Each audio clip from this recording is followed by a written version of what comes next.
Bom dia.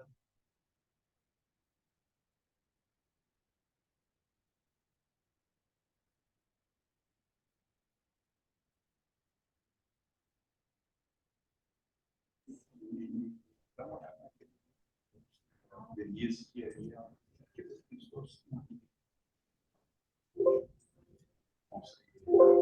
se for melhor, eu acho que e até o seguinte, só aguardando o professor Ingo aqui, tá numa outra reunião e está chegando.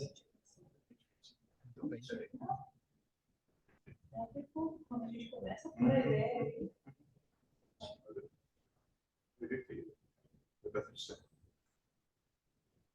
Até mais, tchau. Tchau. Tchau, até mais.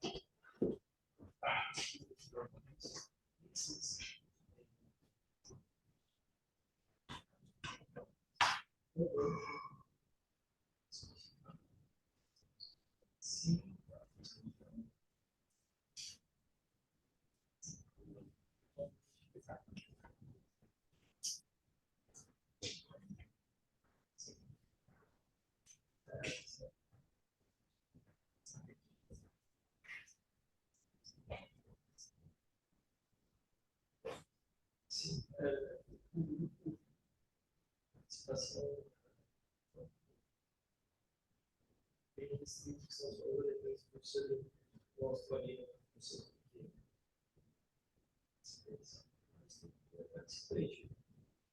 só comunicação do meio, presencialmente.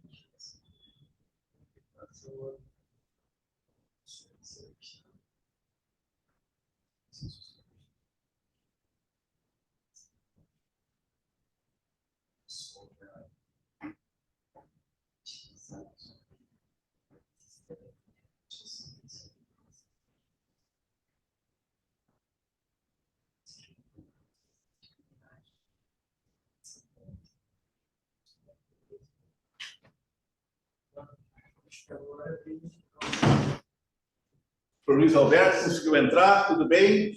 Estou aqui no horário marcado por Vossa Excelência.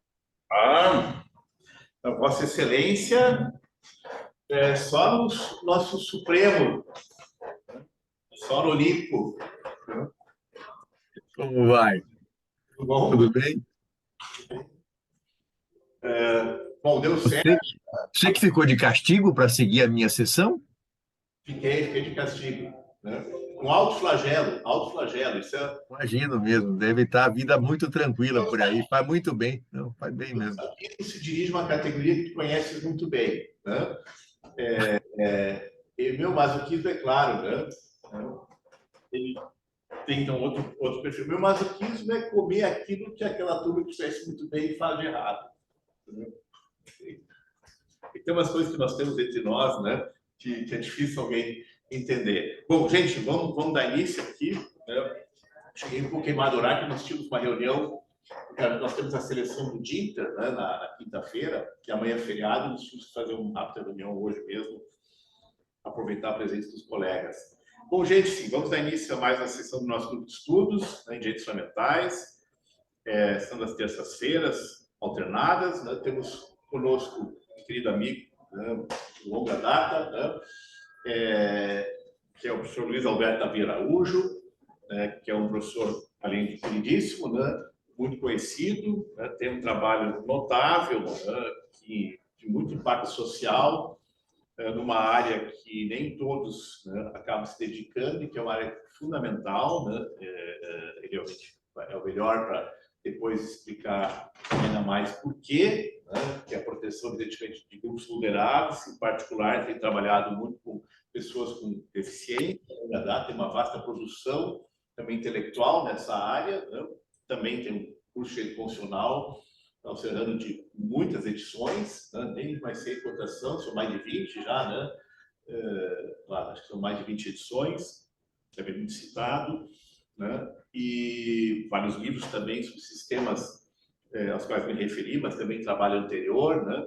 Trabalhos anteriores sobre direitos fundamentais. É professor já titular, né, da PUC de São Paulo, né? E também foi foi várias vezes consultor, né? Na CAPES, das avaliações da CAPES, foi lá, inclusive, que nós nos conhecemos pessoalmente, né? Há umas décadas atrás já, no início dos anos 2000, né? Já perto de 23, 24 anos, né? E desde lá temos privado assim, também, não só academicamente, mas também muitos eventos, né? Encontros em muitos eventos Brasil afora, né? Ao longo desse tempo todo, né? Então, já participou também conosco de atividade aqui, na Júris, enfim, né? Então, é sempre muito bom receber aqui dessa forma virtual, dada a reserva do possível, cada vez mais implacável aqui também, internamente, né? Que os colegas se disponham, né? A gente pode comer um churrasco virtual, depois que for para a churrascaria, né? Eu mando um filmezinho, né? A gente faz um churrasco virtual, né? Mas ele fica na barbacoa, né? Na fogo de chão, que saiu de Porto Alegre, né? E o churrasco em São Paulo é melhor que aqui, né? E quem fazia o bom churrasco aqui, né? Foi para São Paulo, né? Até isso São Paulo nos ganha, né? Também são os nossos participantes dos grupos, tem vários que também nos acompanham aqui online. Nós temos um grupo que envolve tanto mestrandos, doutorandos, quanto envolve também colegas de fora. É um grupo mais enxuto, né? Mas é um grupo de estudos, essa é a função dele mesmo, né? E então nós temos assim, o nosso deadline é 13 horas, passar um pouquinho tudo bem, mas é mais ou menos 1 hora para ficarmos também. É um grupo que tem esse horário para ser depois das aulas, né? E ao mesmo tempo não invadir a tarde, é um horário que, no princípio, é mais confortável para as pessoas, tanto que vários colegas têm seus grupos nesse horário, das 11h30, meio-dia 30, 12 a 1, né? É um horário convencional dos grupos, porque ele permite essa flexibilidade, né? Então, só me permite mais uma coisa na apresentação, deixa eu ver se eu né? Ele é um grande advogado também, foi procurador da República, agora aposentado, né? É um grande advogado, né?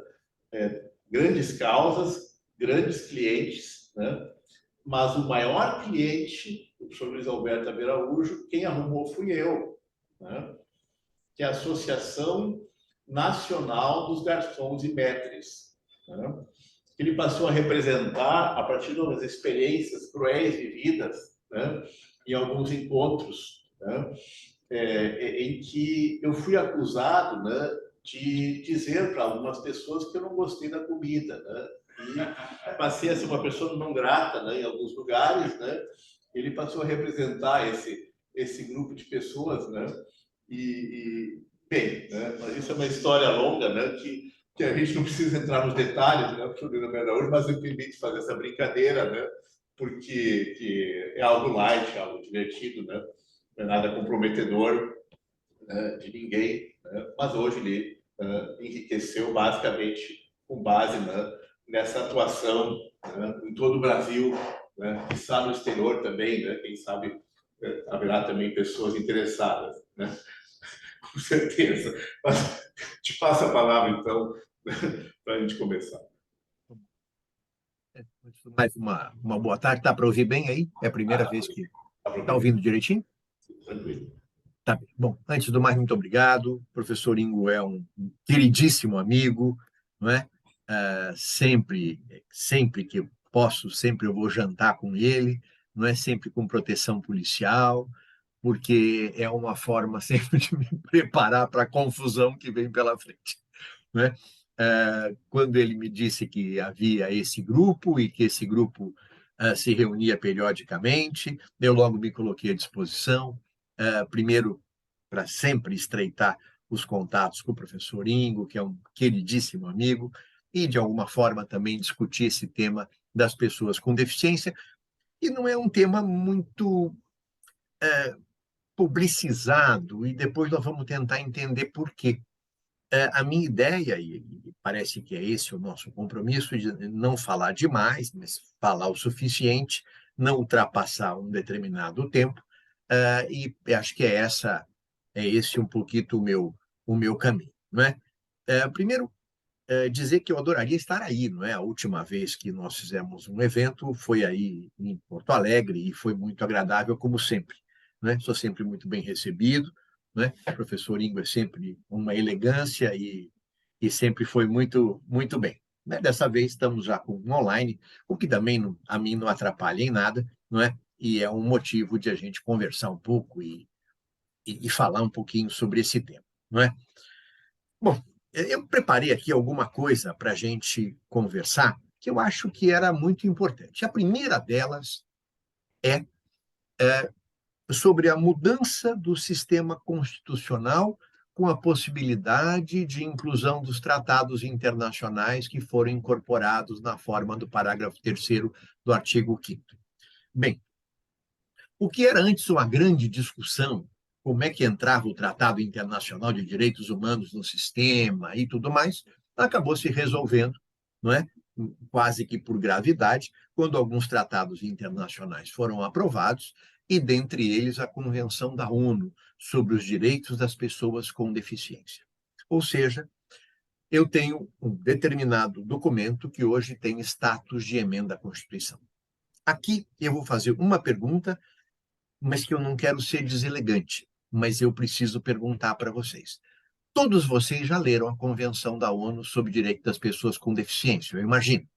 Se são estudiosos do direito constitucional, é evidente que os senhores já leram o texto, e é evidente que quando o parágrafo 3º menciona outros dispositivos, é claro que os senhores foram verificar do que se tratava. E lendo os dispositivos, os senhores já facilitaram muito o meu trabalho de contar um pouquinho sobre a Convenção da ONU. Tá bem? Aqui eu paro um pouquinho para que a gente faça uma autorreflexão para ver se isso é verdade ou não. Eu acho que sei a resposta. Todo mundo já leu a Convenção da ONU sobre os Direitos das Pessoas com Deficiência? Eu li. Acho que deve estar com problema de som e eu não consigo ouvir a resposta. Né? Bom, de qualquer maneira, é mais do que razoável que muitos de vocês não tenham lido, e nem tenham lido sobre o Tratado de Marrakech, que é também outro documento que foi incorporado com status de emenda à Constituição. Ou seja, por algum motivo, não é? E não é nada grave, porque não é daqui, e se aqui for resolvido eu fico muito contente, mas provavelmente boa parte das pessoas não ouviu falar desse assunto. Por quê? Não é? Primeiro, que nós não estamos habituados a lidar com pessoas com deficiência. Salvo raríssimas exceções, não é? Nós não temos um grau de inclusão social muito forte. Ou seja, eu não consigo encontrar na televisão, eu não consigo encontrar no cinema, no teatro, no barzinho da esquina, eu não consigo encontrar em lugar nenhum o percentual de pessoas com deficiência que eu tenho na população brasileira. E por quê? Porque em algum lugar eles estão, mas não estão nos lugares que eu frequento. Ou seja, aparece um aluno cego, aparece um aluno surdo, aparece um aluno com uma deficiência motora, e isto aparece mesmo. No entanto, a pergunta sobre a inclusão continua. Ou seja, eu não encontro, não é? Tecnicamente falando, eu deveria ter neste grupo com 10 alunos, pelo menos um ou dois pessoas com deficiência. E vai por aí afora. E eu nem sei se tem, porque eu não consigo ver os colegas. Tomara até que tem, e tomara até que o grupo esteja bastante incluído. Mas, de qualquer maneira, né, essa é uma primeira pergunta. Eu entro no ônibus, eu entro na balada, eu entro no cinema, eu entro no teatro, no restaurante, eu encontro talvez uma pessoa, um cadeirante e tal. Mas onde é que essa turma toda está? Se eu tenho um número muito maior, a resposta é que, infelizmente, eles não estão incluídos socialmente. Nós vamos tentar descobrir um pouco por que isso não acontece e quais são os sintomas disso. Tá bem? A primeira questão que nós temos que ver é sobre educação, não é? A educação nossa, vocês tiveram coleguinhas de classe surdos, coleguinhas de classe no ginásio, no primário ainda, não é? Com alguma deficiência, às vezes até uma deficiência intelectual leve, ou tiveram algum colega que tinha uma paraplegia, uma hemiplegia, não é? A resposta, em linhas gerais, é não. Não é? Ou então, sim, tive sim, no primário, mas depois eu não sei onde é que ele foi parar, se ele continuou ou não continuou. na escola, ou seja, a gente começa a perceber que não é uma constância esse tipo de inclusão. Mas se eu abrir a Constituição Federal, eu tenho lá, né, os objetivos fundamentais do Estado, promover o bem de todos, sem preconceito de origem, raça, sexo, quaisquer outras formas de discriminação. Mas não se sabe muito bem por que o tema da pessoa com deficiência acaba ficando um pouquinho para trás nessa discussão toda, não é? Talvez seja falta de lobby, eu não sei bem o que que é, mas esse tema, que é um tema muito importante, acaba ficando um pouquinho atrasado na discussão. Outros temas tão relevantes já estão sendo discutidos e nós continuamos ainda tentando achar um ônibus que seja um ônibus acessível. Ou, por exemplo, é muito comum dizer, não, nós temos uma. Não é o caso aqui do Rio Grande do Sul, que eu tenho certeza absoluta que não é assim, mas em São Paulo, você conversa no Tribunal de Justiça, imagine, está tudo, todos os nossos fóruns são acessíveis. Eu disse, mas como são acessíveis? O senhor pegou uma cadeira de rodas e foi até o fórum para verificar isso? O senhor andou no fórum com a cadeira de rodas? O senhor andou com um piso, procurando o piso tátil de olhos vendados para ver se nós temos acessibilidade? Mas o projeto nosso tem, nós temos esse cuidado, não é? E não é só a magistratura, não é só o Ministério Público, e não é só a advocacia. Não é? É muito comum a advocacia organizar os belíssimos congressos, eu tenho certeza absoluta que não é a seção do Rio Grande do Sul, não é? Belíssimos congressos de direito constitucional, onde se debate o tema, e a pergunta é, o advogado cego, o advogado cadeirante, ele tem na OAB uma discussão firme, ele tem na OAB um defensor para acessibilidade, para brigar com o Tribunal de Justiça porque não tem acessibilidade. Eu tenho certeza que no Rio Grande do Sul tem, mas em São Paulo não tem. Não é? Então, eu queria. Essa distância que nós estamos vendo, que é uma situação muito interessante, é muito peculiar. Porque, não, são direitos constitucionais, não tem dúvida nenhuma, não é? E nós vamos verificar que dos tratados internacionais que nós subscrevemos e que ingressaram, já disse para vocês, com status de emenda à Constituição, 2 são temas ligados à pessoa com deficiência. Então, eu tenho 3, 2 me parece bastante razoável que seja um tema bastante importante. E aqui a pergunta fatal, não é? Se nós estamos num curso de constitucional, eu parto do pressuposto que os senhores já leram as 2 convenções que fazem parte do texto constitucional, o Tratado de Marrakech e também a Convenção da ONU sobre Direitos da Pessoa com Deficiência. A resposta, fiquem mais do que tranquilos, não será uma resposta peculiar deste público gaúcho. Esta é uma resposta quase que nacional, se não é universal. Ninguém leu. Não é grave, mas eu acho que era legal começar a ler, não é? E eu não vim aqui para ser deselegante, não é? Eu vim aqui para ajudá-los. Eu acho que é essa a minha ideia principal. Por quê? Porque amanhã eu vou fazer um concurso público, vou fazer uma banca examinadora de mestrado, e tem lá um examinador que tira do bolso do colete, pode falar alguma coisa sobre o direito? Eu estou me tornando mestre ou doutor em direito constitucional e não sei nem do que você está falando.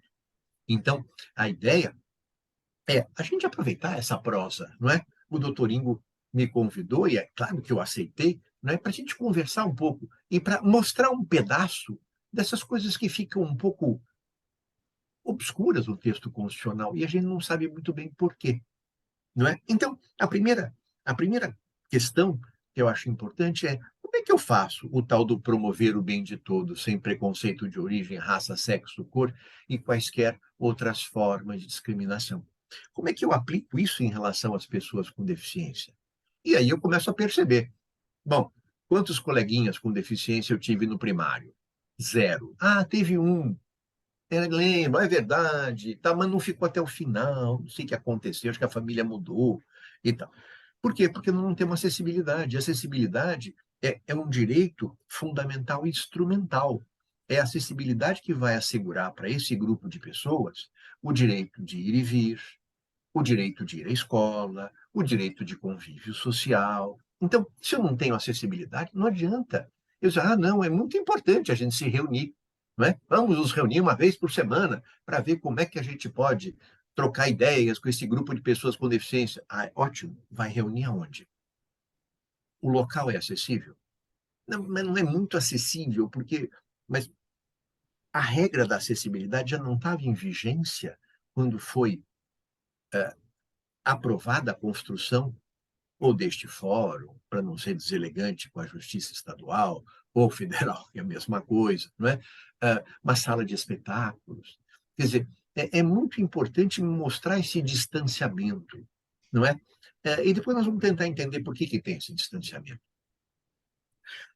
A gente começa a perceber que os direitos acabam sendo deixados de lado.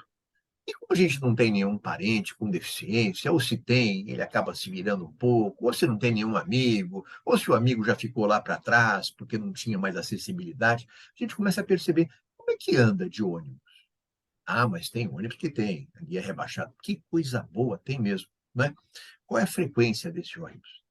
Quer dizer, se nós todos trabalhamos, ou como advogados, ou como membros do Ministério Público, ou como juízes, ou como operadores do direito, esse mundo é um mundo um pouco distante, não é? Como é que funciona esse tema? Como é que funciona a acessibilidade? Se eu não tenho acessibilidade, como é que as pessoas chegam nos lugares? Como é que eu vou fazer um curso deste curso? E eu imagino que aqui tem acessibilidade, mas como é que eu chego nos lugares? Então, nós começamos a perceber que esse é um direito fundamental, instrumental, porque ele vai ajudar na, na integralização de outros direitos, não é? E a gente sabe que a acessibilidade, infelizmente, eu estou falando pelo meu estado, não seria deselegante de falar do Rio Grande do Sul, mas em São Paulo, infelizmente, ainda há muito, muito, muito, muito o que fazer, não é? Por quê? Porque tem uma rampa, tem rampa, tem. A rampa tem esburacada, é verdade, e o corrimão está quebrado, mas ela está lá. Bom, já é alguma coisa. Então, talvez a gente possa começar a conversar um pouco sobre os direitos deste grupo a partir da acessibilidade. Mas não é só isso, não é? Esse grupo também se caracteriza pela questão do direito à saúde, questão da habilitação e reabilitação, que é um direito muito importante para que possa se incluir na sociedade. Afora tudo isso, é preciso que a gente conheça o grupo, porque se a gente não conhece, o desconhecido é estranho para nós. E o desconhecido, sempre que é estranho, ele não é muito bem acolhido, porque a gente não conhece. E você não sabe nem como acolher. Então, muitas vezes, a gente encontra uma pessoa com deficiência e não sabe muito bem o que fazer com ela. Não sabe se empurra a cadeira de rodas, não sabe se pergunta se precisa de ajuda, não sabe se briga por ele que não está tendo acessibilidade. A gente fica sempre um pouco parado, não é? Por quê? É pela mesma razão que nós não temos uma inclusão da pessoa com deficiência nos mais diversos setores da sociedade. Eu não tive, desde pequeno, o convívio com esse grupo de pessoas. Por quê? Porque na minha escola não tinha criança com deficiência. E se tinha, e as mais recentes já têm, era um, eram dois. E a gente não conseguia conviver com esse grupo. E ao não conviver, é claro que eu não conheço os problemas e não posso atuar de maneira nenhuma. Tá bem? Há muito tempo, não é? E muito tempo mesmo, né? Eu ainda sou mais antigo que o professorinho, portanto, vocês já imaginam, né? A minha idade. É, há muito tempo, eu conduzi um grupo para ajuizar uma ação contra o metrô de São Paulo, né? Nós um dia nos reunimos, nós tínhamos um grupo de trabalho, pessoas interessadas em inclusão social, e alguém disse: a gente não anda de metrô. Mas por que vocês não andam de metrô? Não, não tem rampa, vai andar de metrô. Mas como o metrô de São Paulo não tem rampa? Não. Mas o primeiro metrô, o mais bonito, o mais eficiente, o mais genial metrô de São Paulo, não tem rampa. Ah, é? É. Mas por que a gente já não ajuiza uma medida judicial para cobrar a construção de rampa? Esse grupo de trabalho se reunia lá na periferia, num barracão e tal, o café sempre requentado e tal, mas a gente toda semana se reunia lá para discutir esses temas tudo. De lá saiu a ideia, bom, e se a gente arrumasse então uma ação? Bom, tá bom. Não havia ainda ação civil pública, o assunto estava começando e tal. Vamos ajuizar. Pegamos 3 pessoas com deficiência e vamos ajuizar a ação. Pegamos 3 pessoas com deficiência e ajuizamos uma ação, obrigando o metrô de São Paulo a construir rampa em todas as estações já feitas. Bom, a ação provocou um riso bastante grande, mas imagine, né? Não tem, que aí 3 pessoas vão pedir isso e tal, não sei o quê. Na vara da Fazenda Estadual, o juiz leu a petição inicial, leu a contestação, a ação é procedente. E fim de conversa. Vai construir. Bom, foi para o Tribunal de Justiça, e o Tribunal de Justiça confirmou a decisão. Ou seja, não é possível fazer metrô no estado de São Paulo, na cidade de São Paulo, sem rampa para cadeirante. Então, foi uma vitória bastante grande desses 3 ou 4 autores, não é, que foram patrocinados por. E como é que surgiu esse processo? Porque tinha uma jovem advogada que disse assim: eu ajudo a redigir a petição inicial e eu assino. Eu falei: olha, eu não posso assinar, eu estou impedido, mas não posso nem participar disso aqui. Vocês resolvam vocês mesmos e tal, não sei o quê. Né? Tá bom. Então tinha uma advogada que ajudou não sei o quê, um sujeito que ajudou a montar a ação, um sujeito que. Resultado. Deram entrada na ação e o juiz da vara da Fazenda Pública disse: tem que ter rampa. Como é que é? Eles não podem dar de metrô? E mandou construir a rampa. Essa vitória foi construída meio assim. Era uma advogada que disse: ó, gente, se eu dou uma força aí para vocês, eu juiz a petição inicial. O outro disse: olha, eu rabisco alguma coisa aqui na petição inicial. O outro disse: bom, eu acompanho. O outro disse: bom, tá bom, eu arrumo dinheiro para pagar não sei o quê. E pronto. E essa turma que tomava um café requentado pelo menos a cada 15 dias, acabou propondo esse tipo de ação, que foi uma ação modelo no estado de São Paulo. O metrô levou um susto e disse: não, não temos. E o juiz, ótimo, né? O doutor Eros Picelli. E o juiz disse: muito bem, então vão construir. Não precisa de prazo? Tá bom, tem prazo, vai construir. E hoje o metrô de São Paulo é razoavelmente acessível a partir dessa questão que foi confirmada. E no Tribunal de Justiça, a sentença foi confirmada e, portanto, aí começou uma execução que demorou 8 anos, quase 10 anos. Mas é para mostrar as dificuldades que todos nós temos. Então, esse grupo, né, que sempre se reúne e relembra com muito gosto isso, era um grupo de estudantes de direito, era um grupo de professores, né, e acabaram propondo uma questão desse porte no foro da Vara da Fazenda Pública de São Paulo, capital. Bom, tudo isso para dizer para vocês que essa é uma luta que não vai parar tão cedo. E por que não vai parar tão cedo? Porque continuam os mesmos problemas de não inclusão da pessoa com deficiência. Continua na escola alguma dificuldade, eu não tenho equipamento para dar suporte ao cego, eu não tenho equipamento para dar suporte ao paraplégico, eu não tenho. Então, nós continuamos brigando um pouco. Agora mudou o nível da briga, mas o padrão de inclusão ainda é muito pequeno, é muito baixo. E talvez uma das razões mais importantes seja a ausência de convívio lá atrás, na escolinha, na primeira escola maternal, ter coleguinhas de classe com deficiência. Por quê? Porque eu vou ser formado com este conceito. Eu vou saber que o Joãozinho, não é, que era o meu colega, que é cadeirante, ou que era cego, ou que usava uma bengala para se locomover melhor. Isso tudo funciona como uma bola de neve. A partir do momento em que eu tenho consciência desses problemas, eu começo a ser, entre aspas, um chato. Não é? E este chato é que vai incomodar. Quer dizer, mas não vai ter acesso aqui? Aqui não vai ter rampa? Como é que o cadeirante vai subir no palco? Não, mas ele não vai ser ator. Mas por que não vai ser ator? Por que o cadeirante não pode ser ator? Como é que o cadeirante chega no. Mas não vai, tá? Ele não vai, não pode ser. É um teatro para não atores cadeirantes. Cadê o piso tátil para o cego? Então, nós temos que começar a entender que esse movimento é um movimento de todos nós. E não é de todos nós, e porque felizmente nós não temos nenhuma deficiência e tal, mas daqui a um pouquinho eu já vou ter certas dificuldades para subir em certos lugares. Não é? Eu já vou ter vou olhar e vou dizer, opa, melhor eu não fazer subir aqui esse negócio, porque vai dar uma certa canseira, não é? Isso vai acontecer em breve. Então, nós não conseguimos vivenciar isso. E não conseguimos vivenciar porque nós não tivemos lá atrás esse convívio, essa escola inclusiva. Essa escola inclusiva que me colocaria do lado de um coleguinha que tinha paraplegia, hemiplegia, que era cego ou que tinha um problema intelectual. Mas a gente não passa por isso.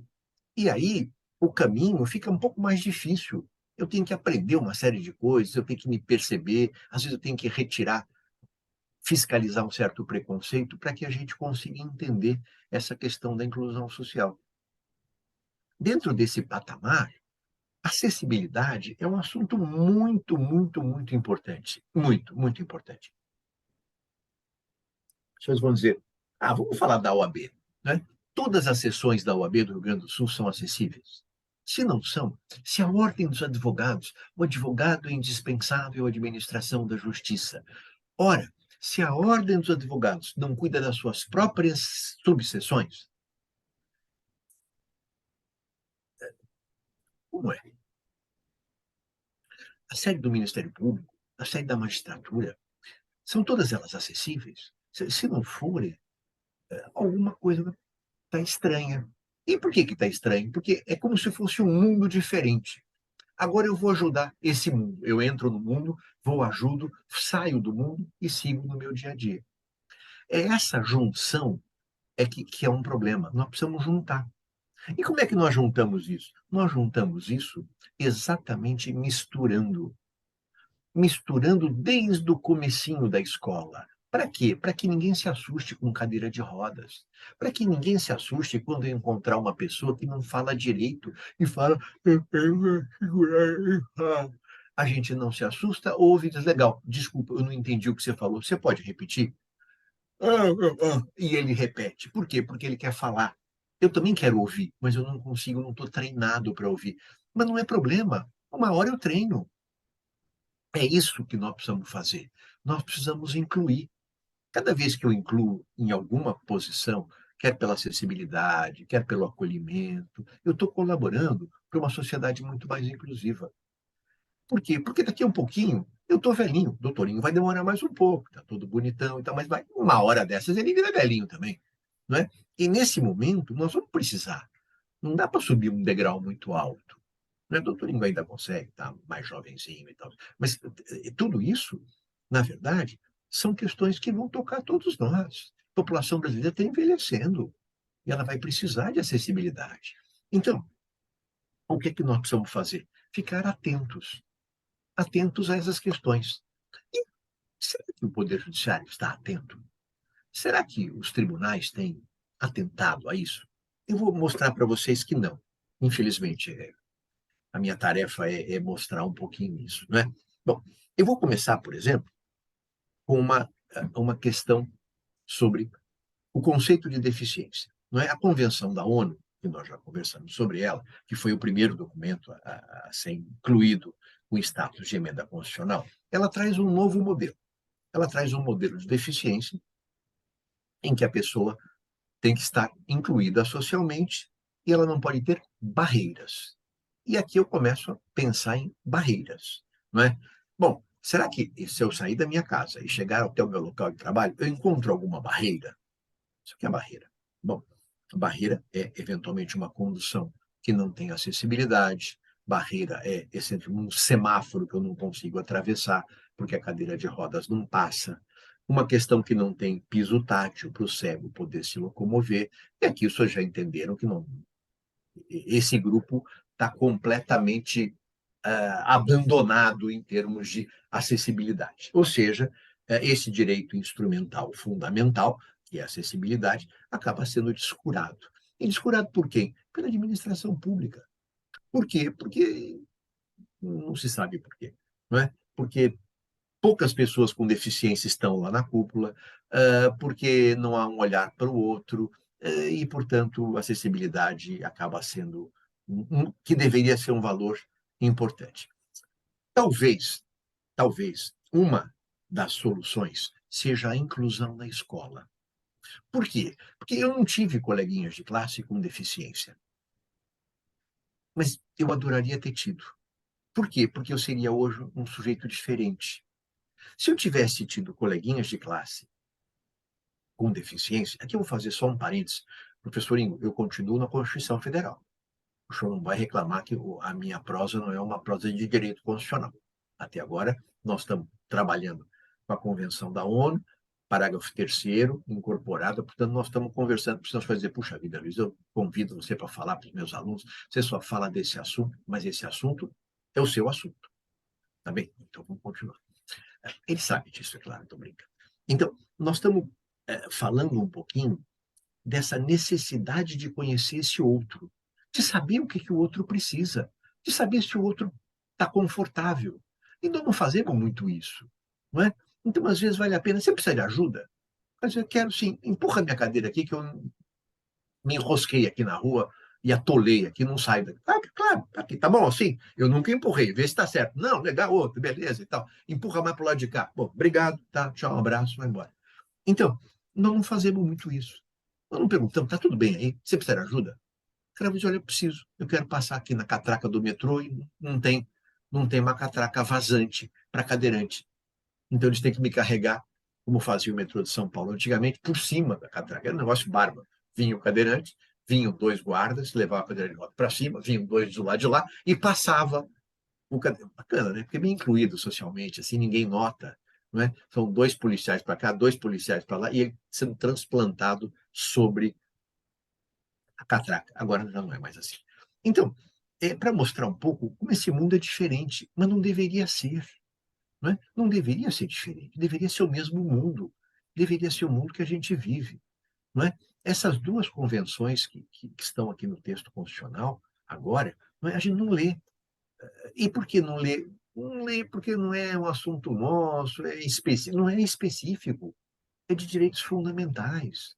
Este é um assunto muito importante, que toca muita, muita, muita gente. Então, o que eu queria fazer era convidá-los para essa reflexão, não é? E se nós pensarmos um pouquinho, como é que os poderes têm trabalhado com essa ideia de pessoa com deficiência, não é? Bom, vamos lá. Hoje, eu tenho que fazer uma análise social do problema.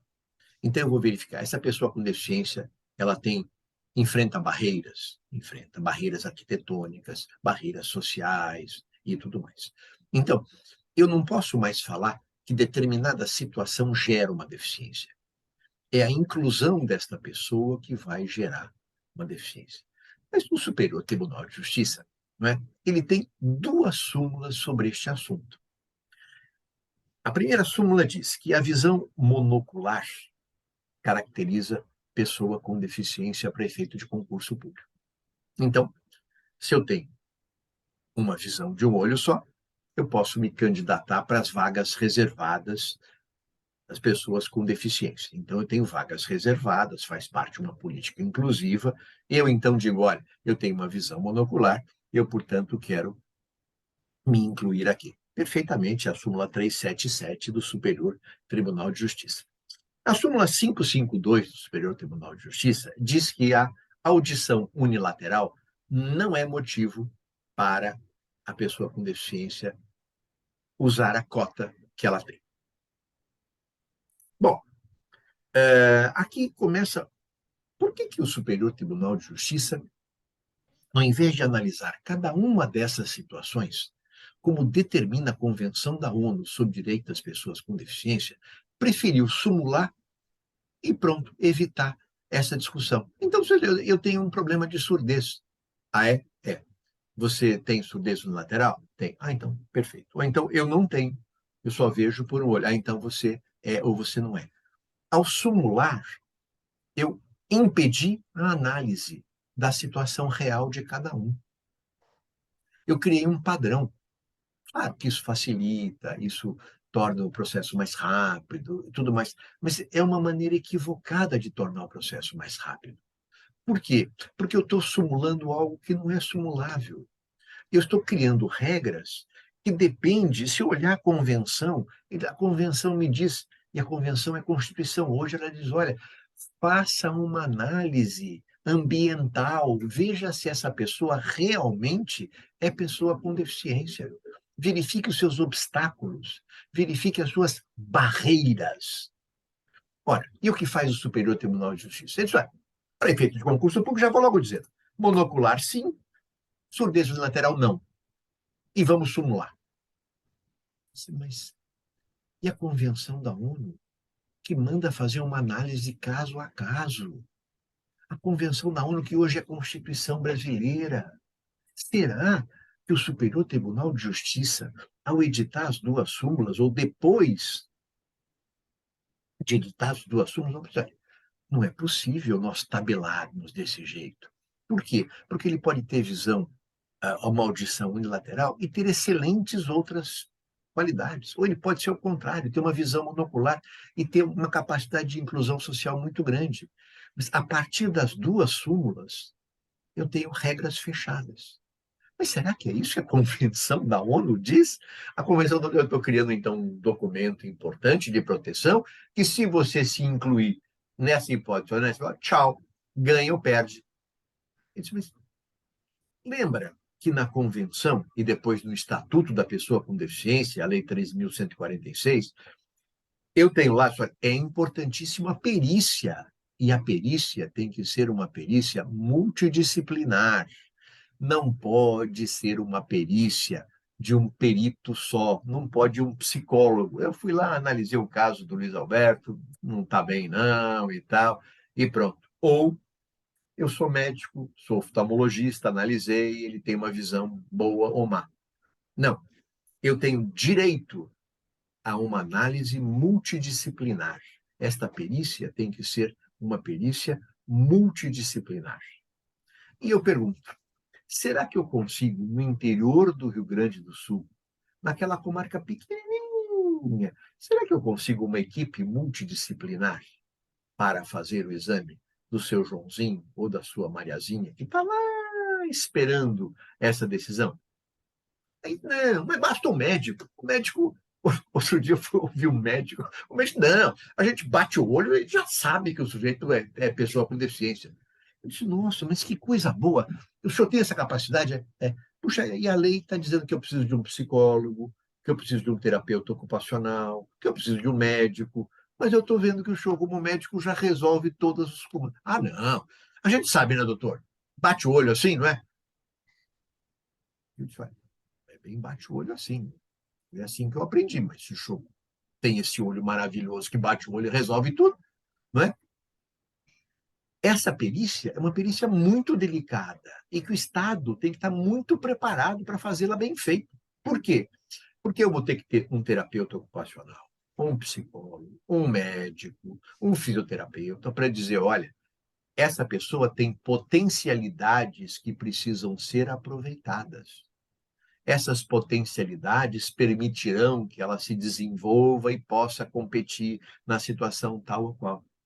Então, a busca das potencialidades é muito importante na perícia. E por isso é que não pode ser um perito médico, porque o perito médico não entende nada de psicologia. O perito médico não entende absolutamente nada de outras ciências. Ele é apenas um médico.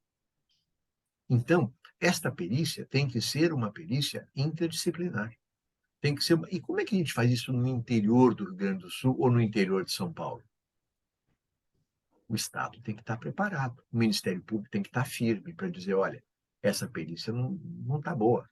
E por que não está boa? Porque o meu curatelado está tendo uma visão de um lado só. Eu não consigo analisar outras potencialidades. Eu estou só analisando a potencialidade médica.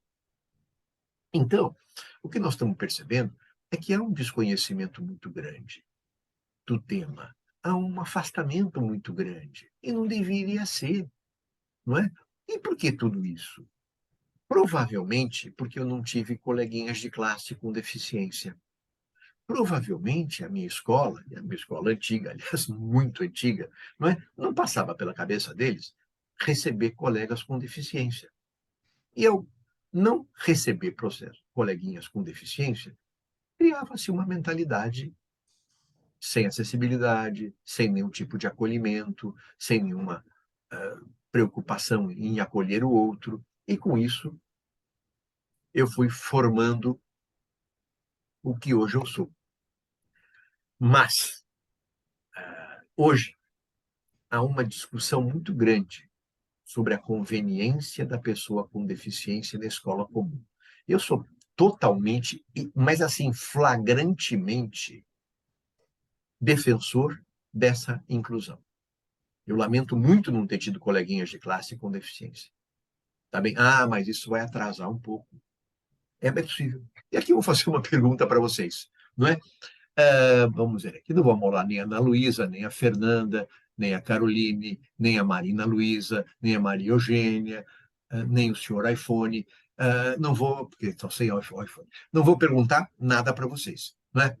Mas talvez a gente possa refletir um pouco sobre essas questões. O que é uma cotangente? Você sabe, Ana Luísa, o que é uma cotangente? Você lembra da escola? Não, né? Eu também não lembro. Não precisa ficar preocupado, eu não tenho a menor ideia o que é uma cotangente, mas eu aprendi. Aprendi seno, cosseno, tangente, cotangente. Se vocês me perguntarem, Luiz, quais são as conjunções causais? Causais, que porque, por quanto, visto como, visto que, uma vez que. Eu nunca mais esqueci isso. Me mandaram decorar, eu decorei e levo para a minha vida inteira, é um inferno. Não é? Será que eu preciso saber disso? Será que eu preciso saber quem era a namorada do Fagundes Varela? Tudo isso eu sei. Quer dizer, mas será que se o meu ensino atrasasse um pouco, se eu não tivesse tanto aprendido tanta coisa, mas tivesse tido um coleguinha de classe que, entre aspas, atrasasse um pouco esse ensino, será que eu não seria uma pessoa melhor? Eu tenho certeza que sim. Porque saber todas as obras, Zé de Alencar, saber como é que chamava o primo, não sei o quê, tal, tudo bem. Mas será que eu não poderia trocar isso por um convívio de um coleguinha que tivesse uma dificuldade intelectual, ou uma dificuldade de locomoção? Provavelmente eu seria uma pessoa mais melhor do que eu sou hoje. Que eu sei, até cotangente eu sei.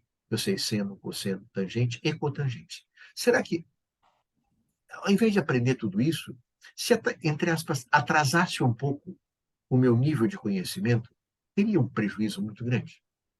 Eu deixaria de saber decorar as conjunções causais? Eu não tive esse colega. E eu reclamo muito de não ter. Por quê? Porque eu poderia ser uma pessoa hoje muito mais aberta, muito mais despreocupada, muito mais bem relacionada. E eu não sou. Não é? E esse é o problema. Nós concentramos num monte de conhecimento e deixamos lá a pessoa com deficiência numa escola separada, onde ela vai conviver com coleguinhas que também têm deficiência. É por isso que essa escola misturada é muito legal. Essa escola misturada é que vai me dar condição de ser um ser humano melhor. Então, esse convívio vai atrasar um pouco? Vai. Né? Provavelmente, se a minha mãe fosse perguntada lá atrás, né, quando eu comecei a estudar, década de 60, 61, 62, eu não tinha nascido, né? Ela disse, não, não, não, não, deixa a criança com deficiência, vai atrapalhar o conhecimento do meu filho. Era esse o conceito. Não é? E hoje eu vejo que não atrapalharia nada, pelo contrário. Seria maravilhoso se eu tivesse tido um coleguinha de classe com deficiência desde os primeiros anos. Eu seria uma pessoa diferente, melhor, eu acho. Então, eu estou trocando a cotangente por um treino de acolhimento. Ah, mas vai ser engenheiro, vai usar cotangente. Tá bom, pega outro exemplo, não precisa ser cotangente. Mas a ideia é, será que as coisas que a gente aprende não deveriam ser, entre aspas, atrasadas um pouco e trocadas por um coleguinha de classe, ou dois coleguinhas de classe, ou 10 coleguinhas de classe que tivessem alguma dificuldade de compreensão? É por isso que esse ensino inclusivo é muito importante, porque futuramente eu tenho certeza, não é? E eu espero que a minha filha, que hoje já é advogada, ela já tem uma formação diferente. ela não tem a mesma formação que eu tive, não é? Por quê? Porque ela está convivendo mais com esse tema, aprendendo mais, ela tem uma abertura maior. E talvez, eu tenho que ser franco para vocês, ela não me autorizou a dizer isso, ela não saiba o que é cotangente. Mas eu não posso falar isso em público, porque ela vai ficar brava comigo. No entanto, ela tem uma belíssima formação. É um pouco isso que eu queria mostrar para vocês. Quer dizer, será que nós estamos tendo um ensino que é um ensino desejável para as nossas formações atuais? Será que não valeria a pena misturar todo mundo? Misturar essa criança que tem um pouco de dificuldade, que fala mal, ou que é cadeirante, ou que fala de uma forma atrapalhada, em troca de algum conhecimento para saber o que aconteceu na situação X ou Y? Então, como a gente não inclui, e um dos argumentos escondidos é: vai atrasar o ensino. Não vai, não. Vai melhorar o ensino. Vai tornar esse ensino muito mais aberto, muito mais flexível. Não é? Você não vai ficar apavorado quando um dia aparecer um cadeirante na sua frente, ou um cego, ou um tetraplégico. Ai, meu Deus, o que eu faço? Eu não sei se eu empurro o carrinho, se eu viro. A gente vai estar treinado para tudo isso. A gente vai saber acolher. Então, eu estou propondo uma reflexão para vocês sobre o tipo de ensino. Qualquer um de vocês pode, entre aspas, corrigir esse caminho. Lendo, aprendendo, convivendo, acolhendo, não é? Aquele rapaz que usa o cabelo cor de abóbora na sala de aula, ele só quer aparecer e tal. Não sei, talvez, se nós o acolhermos melhor, talvez ele mostre todo o potencial que ele tem, não é? Mas a gente tem que aprender a viver com esse diferente. E a pessoa com deficiência é diferente. Não adianta, não, todos são iguais. São todos iguais para ele, mas ele é diferente. Então, nós precisamos aprender a acolher, não é? Precisamos aprender. O que eu posso te ajudar? Não pode me ajudar nada. Tá bom, ok, obrigado. Mas ele vai dizer: olha, nunca vou esquecer desse cara que um dia perguntou se ele podia me ajudar em alguma coisa. Então, é um pouco disso que eu estou falando com vocês, mas dentro da Constituição. Não é uma palestra, nossa, como é que foi a opção? Eu trouxe aquele cara para falar aqui, é quase um pastor, não é? Não, nós estamos falando do texto constitucional, do promover o bem de todos, sem preconceito de origem, raça, sexo, cor e quaisquer outras formas. Portanto, é isso que nós temos que fazer. Se a gente quer um mundo melhor, nós devemos começar por aqui, acolhendo. Pergunta: você precisa de ajuda? Não, não preciso. Tá bom, ok. Então, pode sim, sempre pode empurrar minha cadeira de rodas que eu encalhei aqui? Claro, uma cadeira de rodas. Você conseguiu copiar a lição inteira? Copiei. Precisa de ajuda? Não, não preciso. Tá bom, ok, obrigado. É um pouco disso. É um pouco de estabelecer essas pontes. Provavelmente, somos nós que temos que estabelecer. Acho que vai ser mais difícil para eles estabelecerem, porque eles já vêm de uma escola, eles já vêm de um ambiente atrapalhado. Então, acho que nós é que temos esse papel. Esse papel de dizer: olha, eu estou aqui, como é que eu posso te ajudar? Me ajuda assim, assim, assim. Ok, tá bom.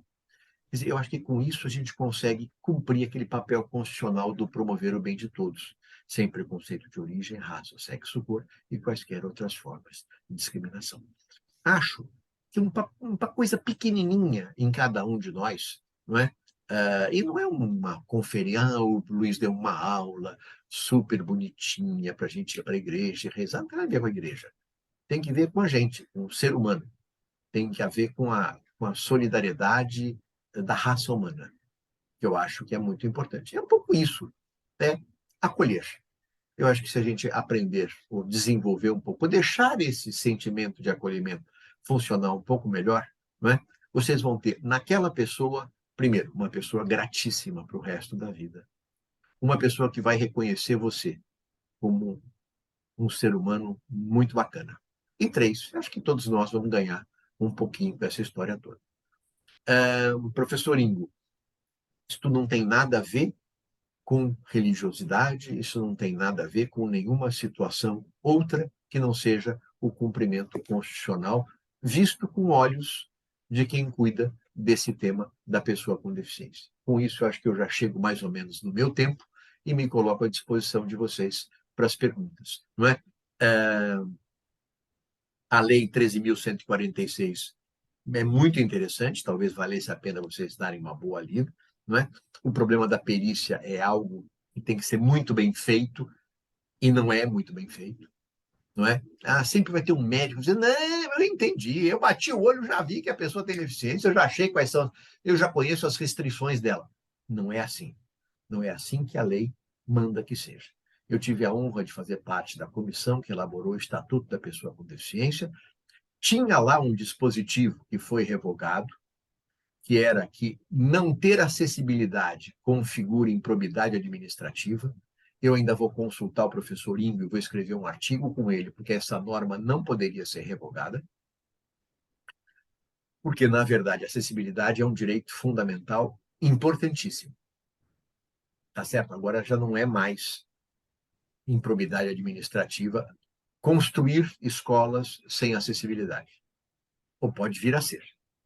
Então, eu queria agradecer a oportunidade de falar com vocês. Não é? O professor Ingo avalia, não é? Ele é um avalista de uma qualidade fora do comum. Se ele pediu que eu viesse conversar com vocês por algum motivo, acho que eu obviamente que aceitei e espero de alguma maneira ter colaborado um pouquinho no dia a dia de vocês e nas coisas de vocês, para que a gente possa ter uma solidariedade um pouco maior no mundo tão complicado. Muito obrigado.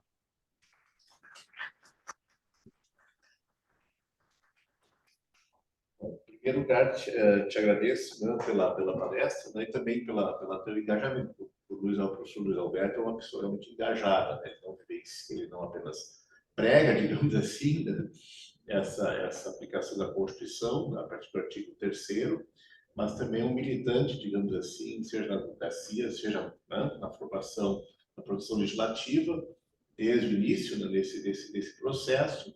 E basicamente isso toca numa coisa importante, né? Assim, isso vale para o ambiente, isso vale para tanta outra coisa, vale para violência doméstica, vale para cuidar com a infância, com o idoso, né? Basicamente essa lógica do cuidado, né, e do acolhimento realmente digamos assim, ela é onipresente, né? Ela é transversal, né?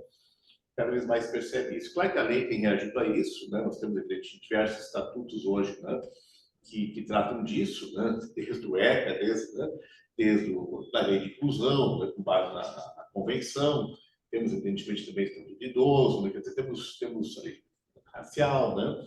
Então, são todos estatutos que tratam, de certa forma, né, em diversos ambientes desse tema, né? Mas eu concordo que a questão da deficiência ela tem alguns elementos, evidentemente, adicionais, né, desde aqueles que tu mencionaste, mas também tem, evidentemente, um fator que é mais objetivo, né? Aí eu vou lembrar uma decisão do STF, né, que acho uma decisão muito positiva, né? Talvez tenha ali alguns elementos que me parece que podem ser discutidos, mas não o resultado final do julgamento, né? Foi, acho que a primeira decisão, me corrija se eu estiver errado, Alberto, né, do STF, relator do ministro Fachin, né, também, se não me falha a memória, né, Exatamente. onde ele aplicou a convenção, portanto, já em nível constitucional, a informação foi levada ao STF, que hoje é possível porque a convenção foi aprovada com esse status, né, senão talvez não chegasse, né, ou se não fosse havia, onde se tratava da obrigação também de escolas particulares, né, criar Sim. condições de acessibilidade, né, nas escolas, né? Isso foi questionado na medida em que se entendia que isso poderia, especialmente em escolas menores, evidentemente com menos recursos, né? E é razoável que tenha havido também nesse sentido, esse argumento, né? Eu vou chegar em outra questão, né, de que o STF, isso aqui, não, isso é uma obrigação constitucional, né? A lei reproduz essa obrigação, evidente que isso não se aplica só ao setor público, tem que se aplicar ao setor privado e também, nesse caso específico, a escolas particulares, né? E isso me parece uma decisão, entre outras, né, que já houve nesse sentido, importantíssima, né? Decisão paradigma, né? Claro que levantou alguns problemas, né? E acho que um problema que eu ouso dizer que não foi mal levantado pelo ministro Marco Aurélio, né? Não é o ministro Marco Aurélio não contestou a decisão que teria que se aplicar realmente isso às escolas, né? Ele concordou desde o início. O que ele questionou foi que a razoabilidade do argumento de que, evidentemente, né, como é que isso não vai poder ser repassado à mensalidade de outros, né, na medida que pode gerar um custo desproporcional, né, que a escola não tem condições de absorver. Nós sabemos que tem escolas pequenas, tem creches, tem escolas grandes, né, e nós sabemos que, evidentemente, as escolas também sobrevivem, né, de mensalidades. E aí vem um detalhe, eu concordo com ele, Marco, né? Eu concordo porque justamente é essa resistência que é a resistência à solidariedade. É evidente que a ação afirmativa ela compensa desigualdades, né, para a inclusão, e a gente vai gerar um desconforto, entre aspas, para outras pessoas, né, que vão ter que, de algum modo, aprender a conviver com isso. Isso tem sempre um ônus, né? Tem um ônus a gente ser cuidado quando for velho. Alguém vai ter que pagar para nos colocar no tipo, e que tomara que alguém possa fazê-lo, né? Então, assim, acho que essa ideia, digamos assim, daí de fazer, digamos assim, o xixi, entre aspas, com as mãos dos outros, essa passa a ser complicada, né? Porque ou o Estado tem que dar o subsídio para que a escola possa fazer isso, para demonstrar que não consegue absorver esse custo. Às vezes, para uma pessoa só, uma escola com 15 pessoas, realmente não tem condições de fazer isso sem repassar. E as outras pessoas têm que entender que, eventualmente, algum encargo nós temos que ter para poder também propiciar tudo isso. Também é solidariedade. A solidariedade não é apenas a convivência, a solidariedade também é ajudar de forma ativa, né, a promover essa inclusão, na medida das possibilidades, né? Porque também tem tributação para isso, tem incentivos também fiscais para isso, né? Tem outras políticas afirmativas, vagas em concurso, necessidade das empresas privadas também, né, de terem pessoas com deficiência, né? Então, isso, claro que gera um ônus, eventualmente um ônus, entre aspas, né? Mas gera benefícios, como tu bem revelaste, gera benefícios que justamente a lei prevê que devem ser reconhecidos, né, estabelecidos, que na relação, entre aspas, custo-benefício, que não é meramente econômica, estou colocando nesses termos, né? Custo-benefício social, né, e cultural, né, que tem um aspecto econômico também, mas esse não deve ser mais importante, né? Ele deve ser administrado e deve ser administrado nessa responsabilidade compartilhada. Então, acho que é uma decisão que, obviamente, na essência, acertou em cheio, né?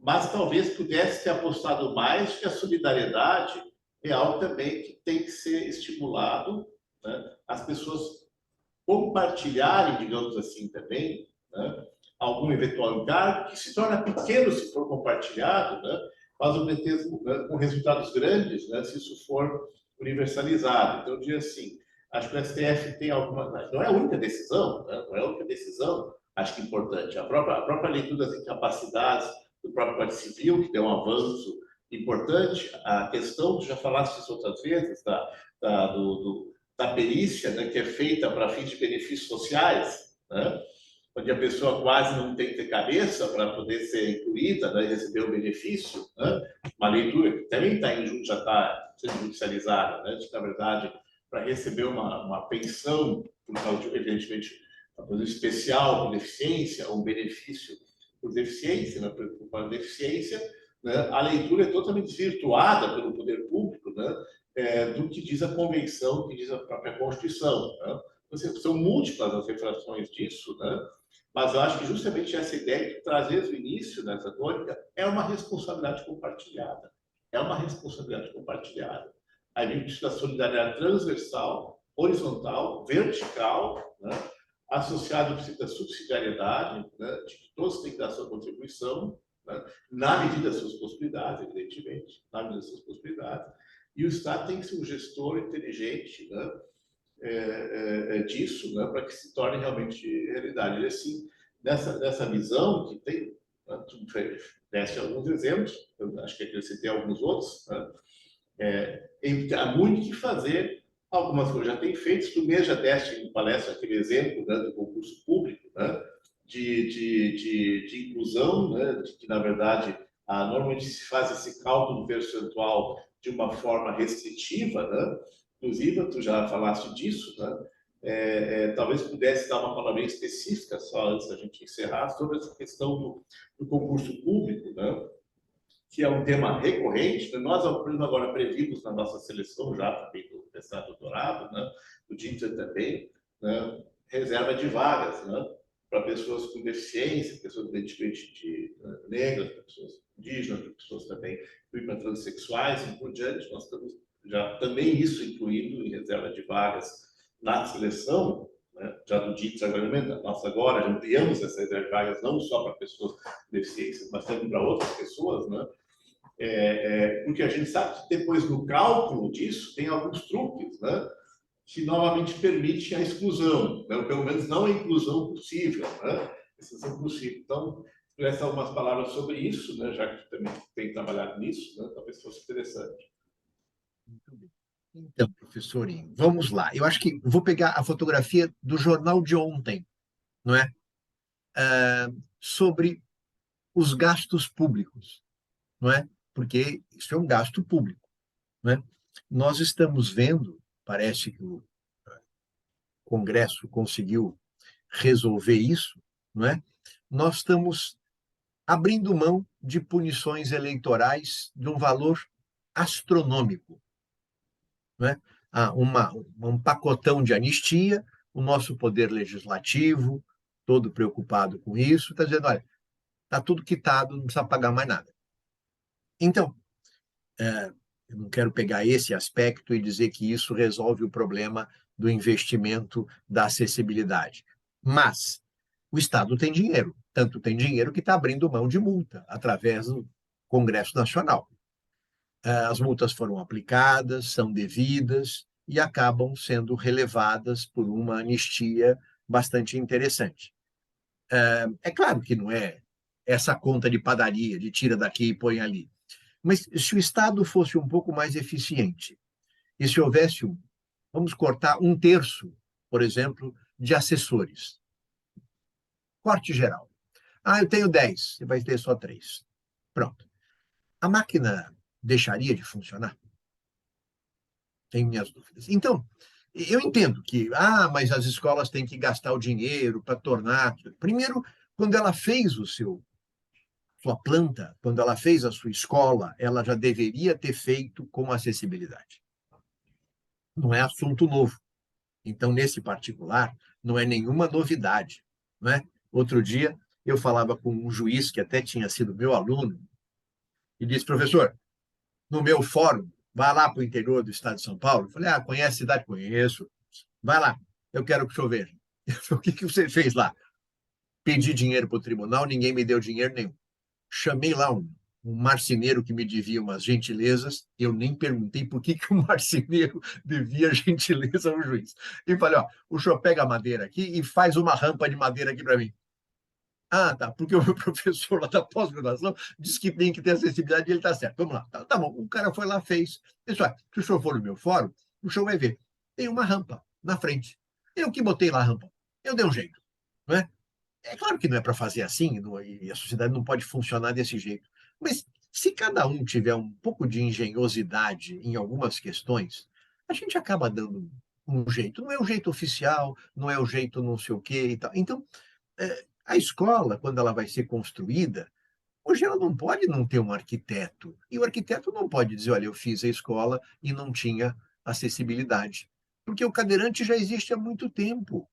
Então, todos nós estamos começando a viver esses novos momentos. E a escola está, tá bom, então eu vou criar rampa, eu vou criar um determinado espaço, eu vou começar a criar acessibilidade e tal. Então, dinheiro o poder público tem para anistiar essas multas dos partidos políticos. Dinheiro tem, porque se não tivesse, não estaria anistiando. Não é? Então, eu acho que a gente tem que começar a funcionar mais em termos de fiscalização. E diz, olha, não pode ser assim. Deputado federal, não vote desse jeito. Senador, não vote desse jeito. E aí ele vai dizer, peraí, tem aquela turma lá do Rio Grande do Sul que vive dizendo para eu não votar desse jeito, será que eu não vou ser reeleito lá na próxima eleição e tal? É possível. Em São Paulo, mesma coisa. Então, eu acho que nós temos que exercer um pouco esse papel, porque senão nunca vai ter dinheiro mesmo. A escola vai dizer, eu já fiz a escola, agora eu vou ter que interromper o ciclo de saber aqui da escola e tal, não sei o quê, para construir rampa para o cadeirante. Ele já deveria ter construído a escola com rampa. Então, acho que nós temos que começar a balancear um pouco mais e olhar um pouco esse conjunto, não é? E a escola vai reclamar sempre, é claro que vai ter que gastar dinheiro, não é? Mas eu acho que a gente pode pensar um pouquinho no Estado, não é? Ah, tem fulano, tem, não vou falar da Assembleia do Rio Grande do Sul, que eu não conheço, mas é de São Paulo, talvez tirar não sei quantos assessores e reduzir 10% do número de assessores, talvez sobe um dinheirinho. Mas isso é uma outra conversa que a gente até pode depois, uma hora dessas, voltar a conversar. Tá bem? Esse é um tema, para mim, muito grato e muito legal. Eu gosto de falar sobre isso e sempre que é possível me meto em alguma confusão nessa área, não é? Acho que é uma coisa que não é muito comum, mas é tão necessária e tão importante. Então, quando o professor Ingo me convidou para participar, eu rapidamente aceitei, primeiro que é um pedido dele e é irrecusável, até porque se ele colocar 5 ou 6 metros e garçons contra mim, eu nunca mais consigo me alimentar de nada, porque ele é a pessoa que mais encrenca em restaurante que eu conheço na vida, não é? Sempre com razão, né? E, portanto, eu rapidamente aceitei o convite e vim conversar com vocês. Eu espero, de coração, que tenha sido uma conversa boa para vocês, não é? Para mim foi. Toda vez que eu venho falar desse assunto, para mim é sempre uma coisa boa. Eu gosto de falar disso. Eu gosto de falar disso porque acho que eu cumpro um papel importante, não é? Eu cumpro também outros papéis, mas esse é um papel legal que eu gosto de cumprir. Eu só espero que, de alguma maneira, não é? Vocês, Ana Luísa, Fernanda, Caroline, Maria Eugênia, Marina Luísa, que vocês, se não perceberam, percebam. E já perceberam, que continuem percebendo. Para mim foi um prazer muito grande estar aqui, conversar com vocês, me coloco inteiramente à disposição.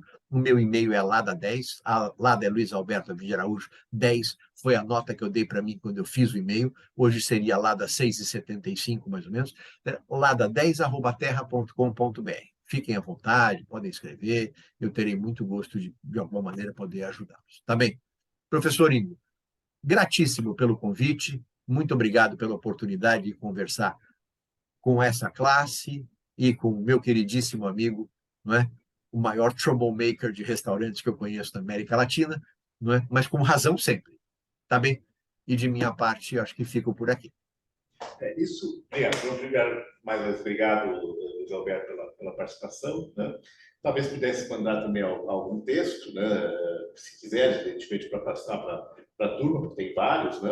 Tem vários. E, da mesma forma também, ele exagera um pouquinho, tá? Eu brinquei com esse negócio dos garçons, né? É que uma única vez, né? Em Brasília, né? Servindo um pato horroroso, queimado, né?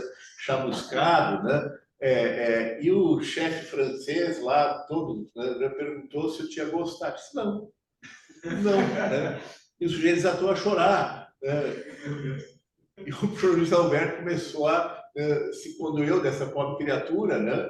Achou que tinha sido muito injusto, né? Que eu deveria ter comido aquele pato chamuscado. Um pato? O que é um pato? Um pato não é nada, né? Deveria ter sido o pato a comer aquele pato, né? E virou aquela coisa, aquela lenda, assim, né? De que eu sou ameaça ambulante, né? De que os garçons se escondem quando eu entro, especialmente em Brasília, né? E por diante. Mas, enfim, as lendas existem, as lendas correm por aí, né? E o que a gente vai fazer? Mas lá, obrigado, né? Obrigado realmente pela participação, como sempre, querida amiga, né? E acho que é uma obrigação, mas é uma obrigação justamente uma agenda positiva, né? Que a gente tem que cumprir, né? Cada um na sua Olha, posição. desculpe, professor, quem tiver interesse, o meu livro, a minha tese de doutorado, é a proteção constitucional das pessoas com deficiência. Ela foi publicada para distribuição. Então, deve estar ainda no site da. Se depois quiserem, até tem o clipezinho da tese em PDF e tal. Eu posso mandar para vocês, quem tiver interesse, porque acho que esgotou. O governo fez uma, uma edição para distribuição gratuita, não era um best-seller, era um best-given, e eu concordei, é claro, porque também não ia ficar rico com isso. Depois fizemos uma segunda edição, e depois não editaram mais, aí mudou o governo, aí que não ia editar nada mesmo em defesa da inclusão. Mas está uma possibilidade de reeditar agora com o novo governo, vamos ver. Mas o trabalho está em PDF, depois quem quiser eu posso mandar, terei muito gosto. Está desatualizadinho, porque ele já tem um pouco de tempo, mas acho que pode ser útil. A parte estrutural dele, evidentemente, segue. A parte estrutural dele, estruturante dele, segue válida. Então, o detalhe aqui e ali, evidentemente, isso. Esse aspecto até não é o mais importante. Gente, finalizando finalmente, né? Então, finalizando de vez. Luiz Alberto, muito obrigado. Né? Tens uma tarefa hercúlea pela frente, um bom almoço, né? Preparado, né? Por um garçom, um mestre cozinheiro talentoso. Né? Sem encrenca já está bom, professorinho. Sem encrenca já está bom. Né? E, gente, obrigado também pela participação. Né? Próxima vez, e Luiz Alberto, espero que a gente se encontre em breve aí, se não por aqui, em algum dos nossos congressos, né? Pelo Brasil afora. Né? Um abraço, então. Um abraço para vocês. Muito obrigado, viu? Um abraço.